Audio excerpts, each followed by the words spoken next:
எஜமானுக்கு சொந்தமான மயானம் இதுதான் என்று நினைக்கின்றேன். இந்த இடத்தை பார்த்தாயா? ஆண்டான் அடிமை, உயர்ந்தவன் தாழ்ந்தவன் என்று பிற பேசும் மனிதர்கள் எல்லாம் பார்த்திருக்கின்றேன்.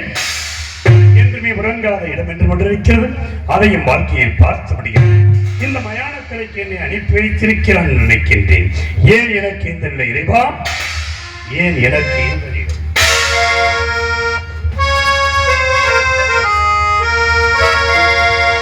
ஏன் எனக்கு இந்த நிலை?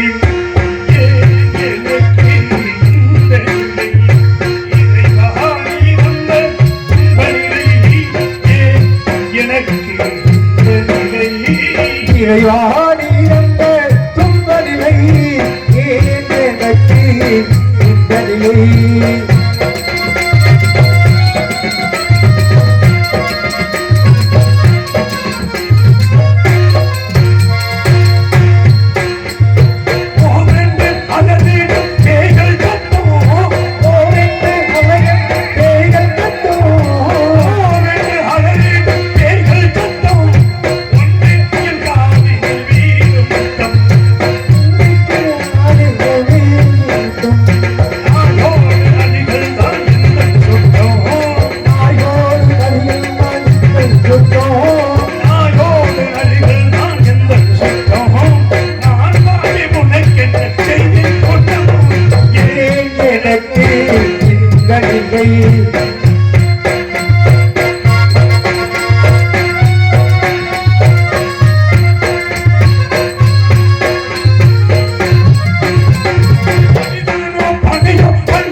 நன்றி நன்றி நன்றி.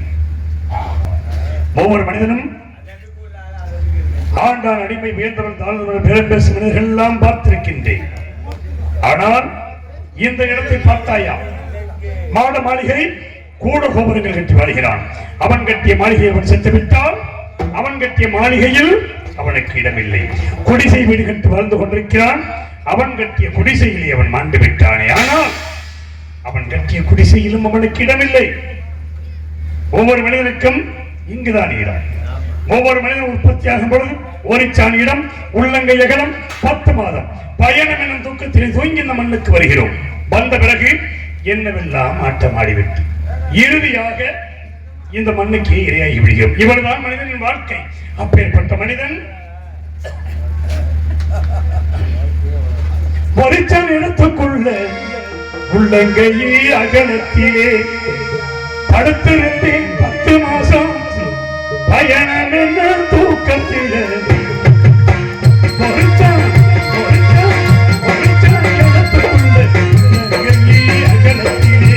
படுத்திருந்தேன் 10 மாசம் பயணம் தூக்கத்திலே உல்லாசமான வீடு ஒரு மனிதன் வாழும் உல்லாசமான வீடு இது மனிதன் வாழும் கூடு.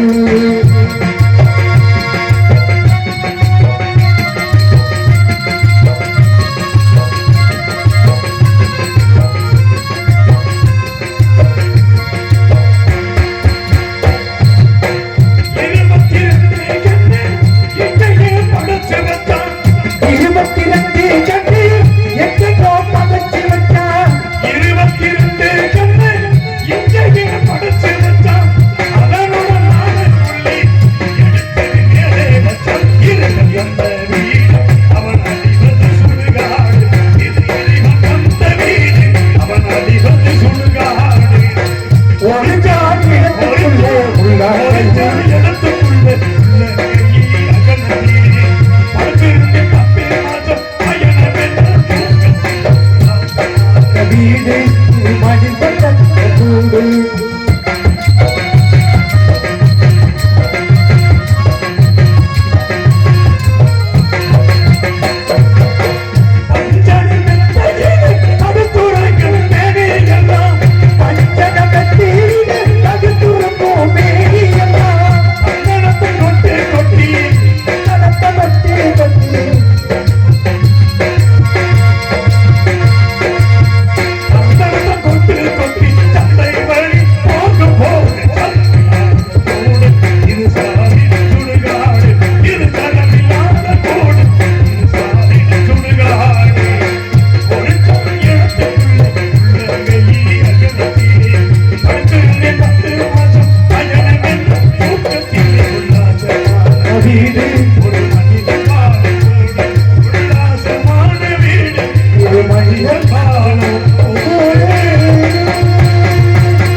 என்ன சத்தமாக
மலையாண்டி முனியாண்டி சடையாண்டி குப்பையாண்டி ஓடி வாங்கடா.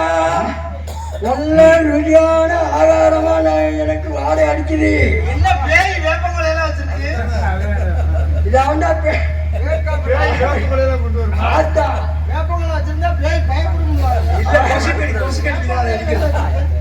அது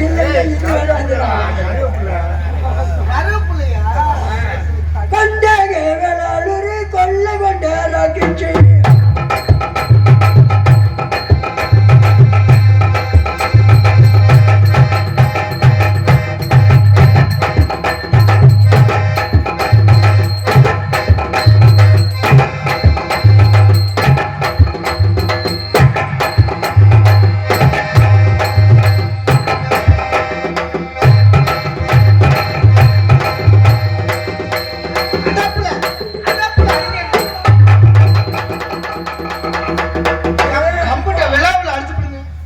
நெருங்க முடியலையே.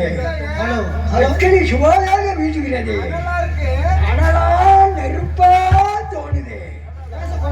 நல்ல ஆழ நீளமான ஆழத்தான் தெரியுது. ஆனா நல்லா சாப்பிடலாம்னு நினைச்சா முடியாது போல இருக்கு. மயிலாண்டி பேயாண்டி முனியாண்டி நீங்க அங்கிட்டே எழுந்துக்கடா, வராதியடா, நம்ம நெருப்பட அழிஞ்சு போயிடுவோம். யாரு முகமூடி கொள்ளைக்காரரா? ஐயா, எங்களை பார்த்தாலே தெரியல. என்ன தெரியும்? இந்த சுழலிலே பேயாக வாழ்கின்றோம். பேய்களா? பேய்களா? எதற்காக இங்கு வந்தீர்கள்? என்ன பேய்களா? பேய்களை நான் எதை பேய்கிறது? நாங்க பேய்களாக வாழ்கின்றோம் ஐயா. அப்படியா? எங்களை கண்ட நான் வந்து 12 ஆண்டுகளாக இருந்து இந்த சுடுகாட்டுக்கு, ஆனால் இதுவரை வராத தாங்கள் இப்போது வந்திருக்கிறீர்கள், என்ன காரணம்? அதைத்தான் நானும் சொல்ல போகிறேன். என்ன சொல்ல போகிறீர்கள்? இது நாள் வரை ஒன்று குரல் கேட்டதே கிடையாது. சரி, இந்த மயானத்திலே நாங்கள் நெடுநாளாக பேயாக வாழ்கின்றோம். எங்களை கண்டவர்கள் எத்தனையோ பேர் பயந்து மிரண்டு ஓடி இருக்கிறார்கள். தாங்கள் மட்டும் பித்தனை போல் பிதற்றுகின்றாயே. எங்கள் எதிரில் நின்றே சமராடுகிறீர்களே. நீங்கள் யார்? எங்க பிறந்தீர்? எங்க வளர்ந்தீர்? உன் வரலாறு என்ன? விவரமாக என் வரலாற்றை கேட்க வேண்டுமா? என் வரலாற்றை கேட்க வேண்டும் என்றால் மறைந்திருக்க வேண்டும். எதற்காக மறைந்திருக்க வேண்டும் தெரியுமா? இங்கே பிணங்களை சுட்டரிக்க வருபவர்கள் தாங்கள் இத்தகைய தோற்றத்தோடு இருப்பதை பார்த்தால் பிணங்களை போட்டு அஞ்சி நடுங்கி ஓடி விடுவார்கள். அதனால் எஜமானி எனக்கு தண்டனை அளித்து விடுவார். ஆகவே தாங்கள் அதோ தெரிகிற மரம், அப்படி என்றால் அந்த மரத்தின் அடியிலே மறைந்திருங்கள். தூரிலேயே மறைந்திருங்கள். என் சரித்திரத்தை கூறுகிறேன். ஐயா, நாங்கள் ஏன் இந்த சுடலிலே பேயாக வாழ்கின்றோம்? ஏன் வாழ்கிறீர்கள்? பல பாவங்களை செய்ததினாலே எங்கள் அப்படி என்ன பாவம் செய்தீர்கள்? ஐயா, அரிசியிலே கல்லை கலந்து வித்தோம். சரி. கள்ளச்சாராயம் காட்சி கொள்ள 40 பேரை கொண்டோம். சரி. ஆமா. அதுல பாருங்க, இந்த சாராயத்துல என்னென்னத்தை போட்டு கொண்டோம் தெரியுமா? சாராயம், யூரியா கூட 5 மூடை உள்ளதல்ல. யூரியா விவசாயத்திற்கு போட வேண்டிய யூரியாவை ஊமத்தலங்காய் இருக்க ஊமத்தலங்காய், ஆமா, அந்த சாரம் பிழிஞ்சு அதுல விட்டோம். எதற்காக? போதைக்குத்தான். சும்மாவா? சரி. போதை ஏறினா தானே அவன் சாவு வரும். உள்ள போகல அறுக்குமா இல்லையா? சரி. அப்புறம் என்ன தெரியுமா? நமச்சாரம் இருக்கிற நமச்சாரம். ஆமா, அதெல்லாம் சுறுசுறுப்பா இருக்கிறதுனால தான் அதை போடுறது. ஆமா, ரொம்ப விறுவிறுப்பா பேசுவேன். அப்படி இருக்கையினாலே 13 வயது குழந்தை கற்பழிச்சு.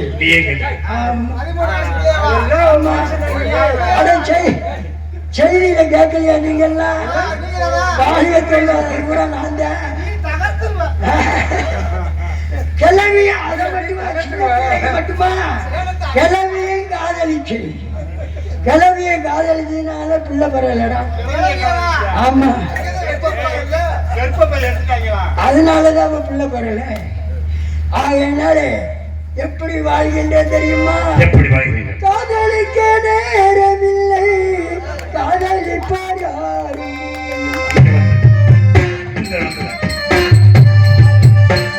காதலிக்க நேரமில்லை, காதலிப்பார் யாரும் இல்லை.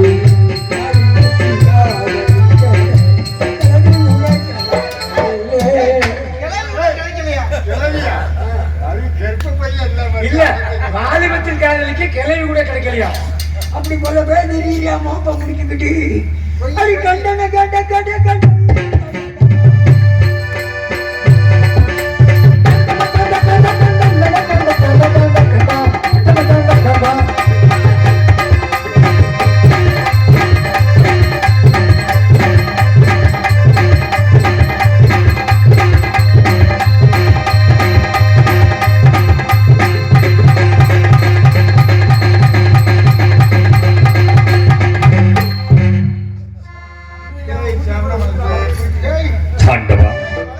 எத்தனையோ தெய்வீக சிந்தனை மனிதர்கள் இருக்கும்போது இறைவன் அந்த பேய்களை வைத்து என் கதையை கேட்க வைத்திருக்கிறான்.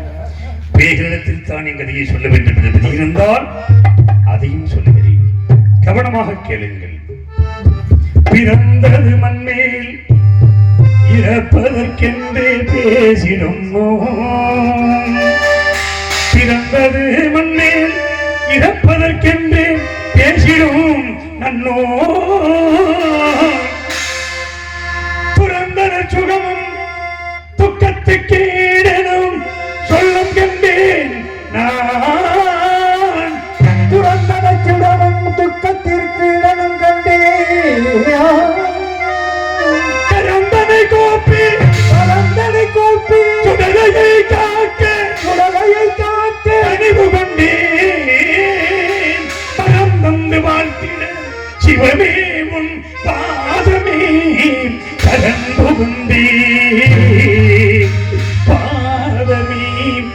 சரணம் புகுந்தே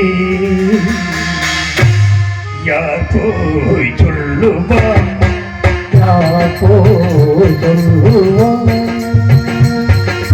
யார் போய் சொல்லுவார் இந்த ஏழை மகந்தம் ஏழை அரணிடம் யார் போய் சொல்லுவார் சொல்லுவார்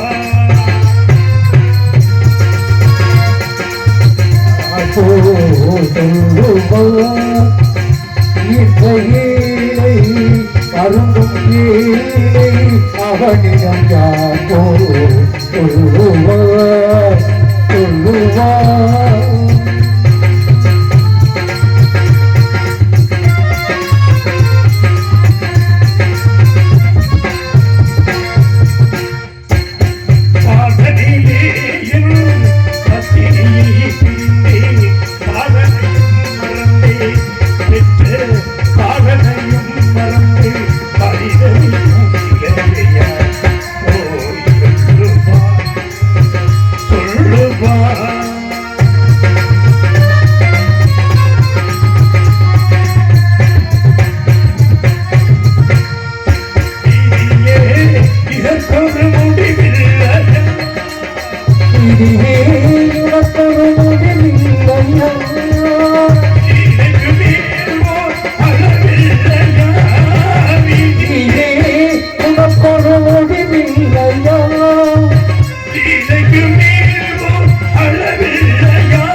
இதுதான் நீ செய்த தர்மமா இறைவா?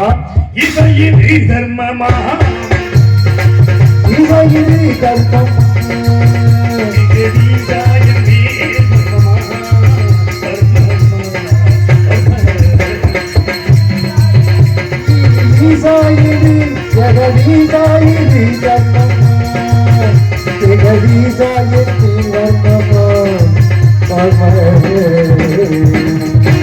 ஆட்டு வெள்ளம் பறிவல் விளங்கும் பேசி உள்ளம் மறிவன்றவன் தங்கட மகள் வரை சந்திர பெயர் வல்லல் வல்லுரை அயல் மன்னர் மன்னரே ராசாங்கம் ஆண்டது போய் இந்த ராசாங்கம் ஆண்டது போய் இப்போ நீ சாங்கம் மாணவித்தாய் தெய்வமே அங்கம் பங்கம் கலிங்கம் குருவிந்தம் கொப்புறம் கோசலம் புராணமும் புலவதி விஞ்சயம் கொல்லம் மேற்பாளம் நடனம் கிங்கரம் ஏகையம் கேரளம் வல்லவம் சந்தசீனம் சோனகம் திராவிடமும் துருவமும் சுந்தரமும் தீர்க்கமும் சோழையபுரம் மங்காளம் சிங்களம் கம்பீரம் ராயம் வடபுரம் தங்கோசம் மலையாளம் காம்போசம் காந்தாரம் பாண்டியம் பாஞ்சாலம் கடாரம் அயோத்தி என்ற நாட்டை நான் ஆண்டதுமோ ஆட வைத்தாய் தெய்வமே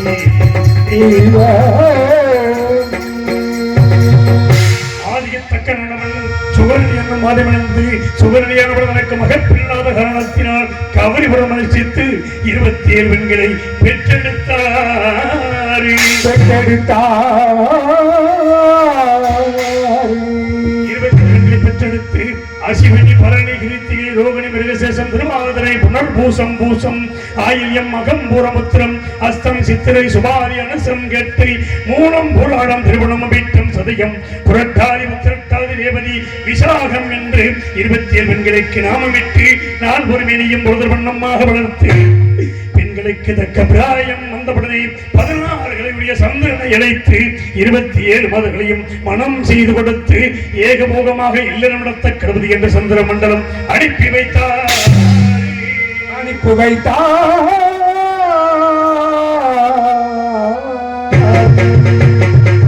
சந்திரனை இருப்பிடம் சென்றபடனே அழகிலே சிறந்த ரோகிணி மாத்திரம் என்பட்டு வந்ததனால் மற்ற 26 மாதங்களும் மனம் மருந்தி தந்தையாகிய தக்கணத்தில் வந்து வருகிற தக்கனுக்கு கோபம் வந்து அப்படியா செய்தான் இப்பொழுது பூரா கிடைக்கிறது ஈனமாக போகட்டும் என்று சாபமிட்டாரே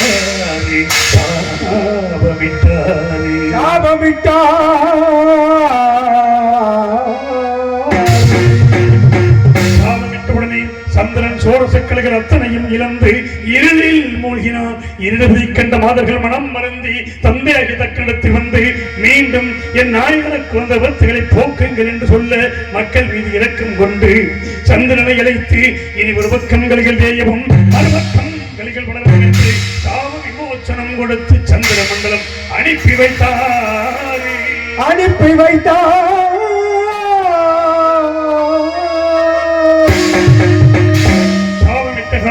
பூலோகத்தில் 12 ஆண்டுகள் வரையில்லாமல் வெப்பம் அதிகரித்து சந்திர மண்டலத்தை இயலாம சந்திரன் ஜெயிக்காது எங்கும் நீராடுதலும் இல்லாதால் தன் பத்திரிமார்கள் 27 பேர் உழைத்து பூலோகம் வந்தார். பூலோகத்தில் கவதம் ரிஷிகள் நீராடக்கூடிய திருக்குளத்தில் ஜலம் நிறைந்திருப்பதை பார்த்து தானும் அவர்களும் நீராடி சந்திர மண்டலம் சென்றார்.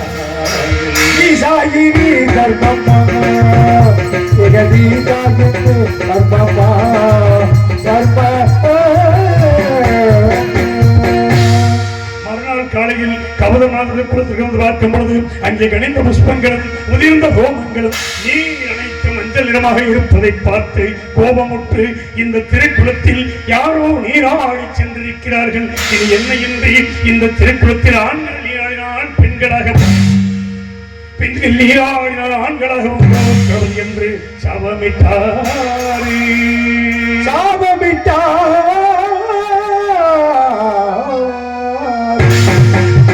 சாபத்தை அறியாத சந்திரன் மறுநாள் காலையில் தன் பத்திரிமார்கள் 27 விளைத்து வந்து அந்த குளத்தின் கரையில் நிறுத்திவிட்டு முதலில் தான் மட்டும் இறங்கி நீராடி மூழ்கி எழுந்தான்.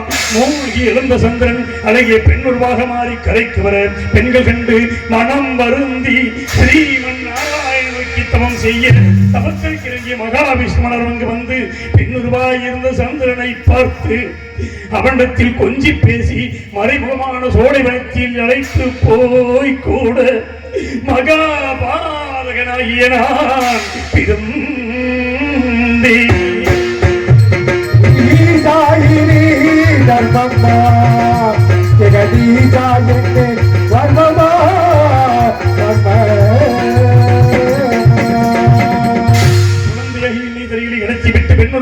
சந்திரனை மீண்டும் திருக்குளத்தில் மூழ்கும்படி செய்து சுயமுறை கொடுத்து சந்திர மண்டலம் அனுப்பி வைத்தார்.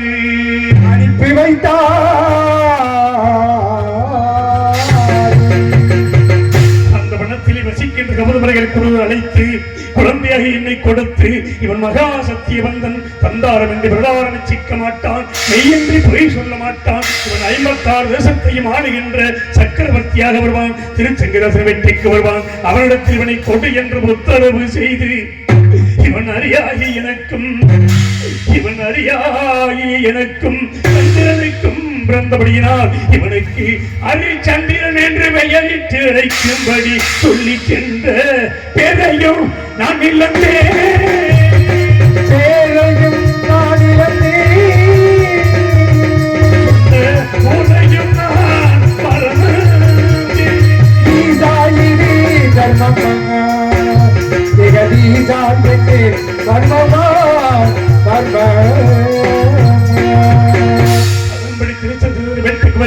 குழந்தையாகி என்னை கொடுக்க நான் ஒரு மேனியும் பொழுதொரு வண்ணமாக வளர்த்து எனக்கு தக்க பிராயம் வந்தவுடனே 56 தேசத்தையும் மகளாபிஷேகம் செய்து வைத்து என்னை வளர்த்த எனது வளர்ப்பு தந்தையாகிய திருச்சங்கமும் சொர்க்க பதவி அடைந்தார்.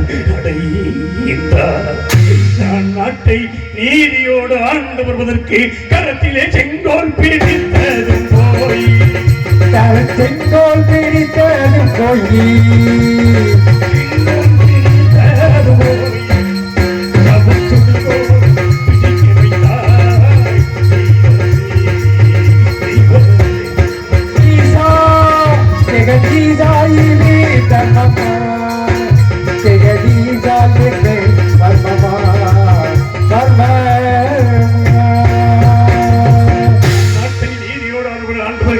இரண்டு ஆட்சி வாசிகள் வந்த வந்தார்கள். எங்கெங்கு சென்றீர்கள், என்ன விசேஷம் என்று கேட்டேன். கண்ணமாபுரியிலே மதியமகள் சந்திரமதி மாலை சூடும் என சொல்ல, அதே சமயம் சுயவர ஓடையம் வந்து சேர்ந்தது.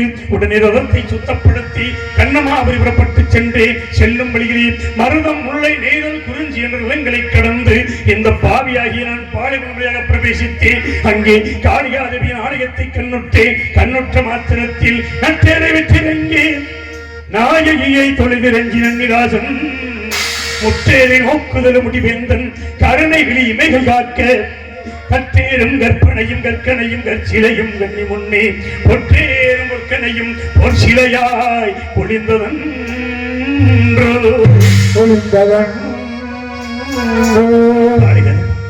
முன்னமே கல்லாக இருந்த தேர், குதிரை, வில்லன் நான்கும் இப்பொழுது என் கண்களுக்கு பொன்னுருவாக தெரிய காரணம் என்னவென்று கேட்டேன்.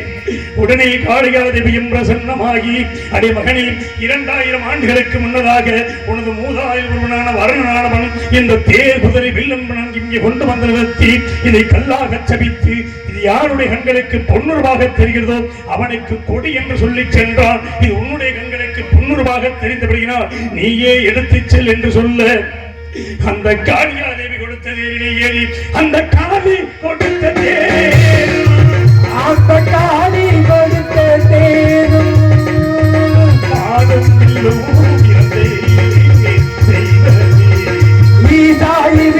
தர்மமா ஜெகதீசா என்பேன் தர்மமா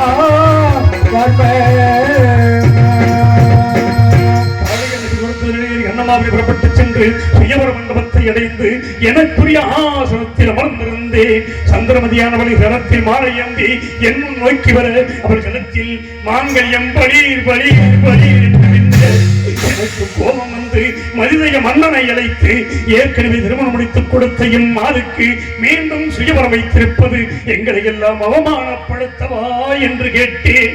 உடனே மனிதய மன்னன் மற்ற தேசத்து அரசர்களை பார்த்து, இந்த ஹரிச்சந்திர மன்னன் என் மகள் கழுத்தில் மாங்கல்யம் இருப்பதாக கூறுகின்றானே, உங்களுக்கு எல்லாம் தெரிகிறதா என கேட்க மற்ற தேசத்து அரசர்கள் எல்லாம் என்னை பார்த்து நகைத்தார்கள். ஆகாயத்தை நோக்கிய அதிரி தோன்றி, ஹரிச்சந்திரா, இவள் பிறக்கப்படுது மாங்கல்யத்தோடு பிறந்தவள். இந்த மாங்கல்யம் யாருடைய கண்களுக்கு பொன்னுருவாக தெரிகிறதோ அவன் தான் இவரை மணக்க தகுந்தவன். இது உன்னுடைய கண்களுக்கு பொன்னுருவாக தெரிந்தபடியினால் நீயே மனம் செய்து கொள், சந்தேகப்பட வேண்டாம் என்று சொல்ல, நான் ஆனந்த சந்தோஷத்தோடு சந்திரமதியை மாலை சூடி கோசை நாட்டு கிடைத்து சென்று நாங்கள் சந்தோஷமாக வாழ்ந்த காலத்தில் எனக்கோ ஆண்மகனை பெற்றெடுத்தார்.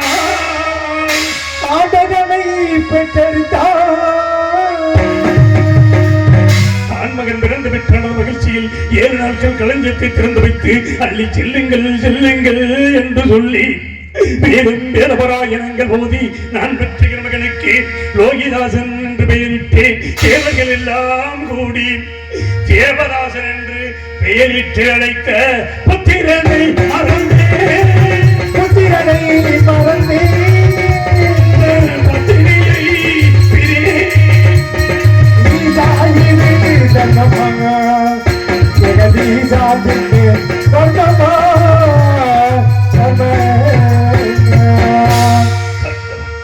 ஆதியிலும் அடிமையல் ஜாதியிலும் அடிமையல் பாதி நாளில் அடிமையாகி மயானத்தை வந்து பரிதவிக்கும் முடிவை கொடுத்து விட்டாயே இறைவா. அதிலும் அடிமையல்ல, பாதியிலும் அடிமையல்ல, அதிலும் அடிமையல்ல, அதிலும் அடிமையல்ல, பாதியிலும் அடிமையாயி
பேய்களை வைத்தின் கதையை கேட்க வைத்திருக்கிறான் இறைவன் என்று மனதிலே சிறிய சந்தனம் இருந்தது. இருந்தாலும் அன்பன் சத்தியத்தை நினைவுபடுத்துவதற்காகவே அந்த இறைவன் பேய்களை வைத்தின் கதையை கேட்க வைத்திருக்கிறான். இறைவா, ஆண்டவா, காசிநாதா, எனது நண்பன் சத்தியத்தை எப்படி காணப்போகிறேன் இறைவா? எப்படி காண்பேன்? பச்சை கிளியான பறந்தே நான் தேடுவேன்.